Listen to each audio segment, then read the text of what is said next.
پھر ان کا ہاتھ یوں دکھا کے فرمایا کہ بچوں کو حلال کھلاتے ہوئے حلال حلال حلال، رشوت، سود، چوری، ڈاکہ، حرام یہ نہیں، حلال۔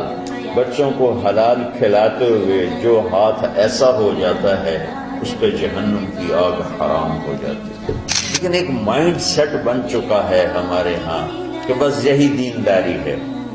مکمل دینداری بنتی جب اس کے ساتھ دنیا کے معاملات اور اخلاقیات درست ہوتے ہیں، پھر جا کے وہ مکمل دین بنتا ہے۔ اچھا، جس نے ان 4 شرطوں کے ساتھ دنیا کو کمایا تو کیا ہوگا بھائی؟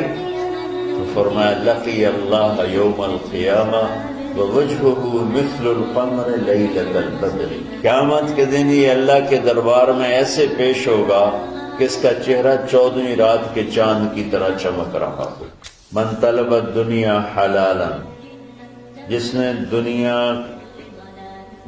کمائی حلال، کاروبار کیا، نوکری کی، تجارت کی، زراعت کی، کوئی بھی ریڑھی لگائی، چھابا لگایا، سائیکل پہ منیاری بیچی، جو بھی کیا، من طلب الدنیا حلالا، جس نے دنیا کو طلب کیا حلال راستے سے، سعین علی اہلہ، اب بھائی کیوں کماتے ہو؟ کہا جی بچوں کو کھلانا ہوتا ہے اس لیے۔ تعطفا علی جارہ، کیوں کماتے ہو؟ کہا جی کچھ اللہ کے غریب بندے ہوتے ہیں ان پر خرچ کرتا ہوں۔ استعفافا عن المسئلہ، کیوں کماتے ہو؟ کہا جی کسی سے سوال نہ کرنا پڑے۔ تو 4 باتیں میرے نبی فرما رہے ہیں، رزق حلال کمایا، بچوں پر خرچ کرنے کے لیے کمایا، غریبوں پر خرچ کرنے کے لیے کمایا، اور سوال سے بچنے کے لیے کمایا۔ اس میں کوئی نماز، روزہ، حج، زکوٰۃ، تہجد، تبلیغ، جہاد کا کوئی ذکر ہے نہیں۔ اچھا، جس نے ان 4 شرطوں کے ساتھ دنیا کو کمایا تو کیا ہوگا بھائی؟ تو فرمایا لقی اللہ یوم القیامہ ووجہہ مثل القمر لیلۃ البدر،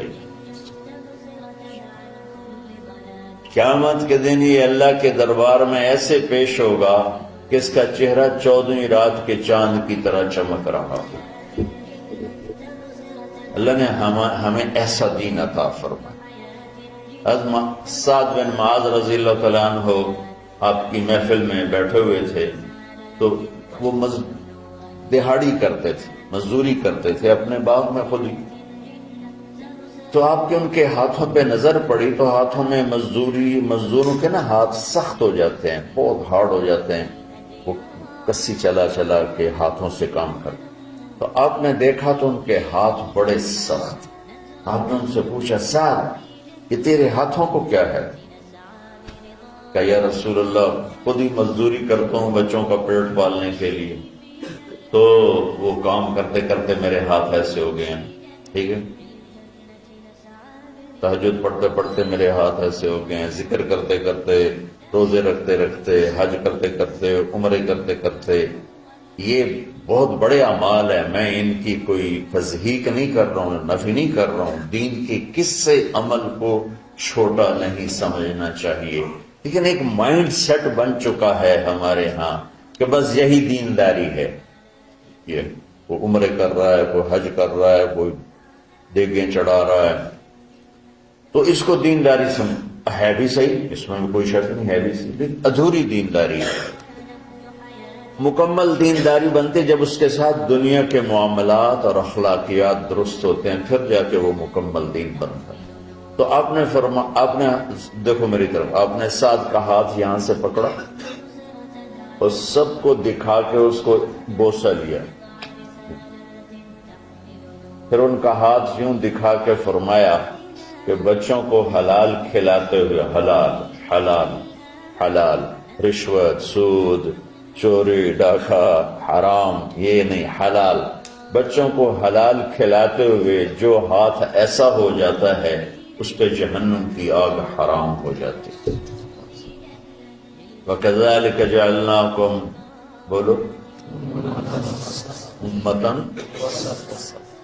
کہ ہم نے تمہیں معتدل اعتدال والی دنیا امت بنایا ہے، نہ دنیا میں ایسے لگو کہ دین برباد ہو جائے، نہ دین میں ایسے لگو کہ دنیا معطل ہو جائے۔ اسے میں نے ایک حدیث پڑھی تھی، آپ نے فرمایا کہ دین میں غلو سے بچنا۔ غلو مطلب کہ اس طرح لگنا کہ بچوں کا پتہ نہیں، بیوی کا پتہ نہیں، گھر کا پتہ نہیں، کام کا پتہ نہیں۔ یہ عیسائیت میں تو بزرگی ہے، ہمارے دین میں بزرگی نہیں ہے۔ یہ انتہا پسندی ہے۔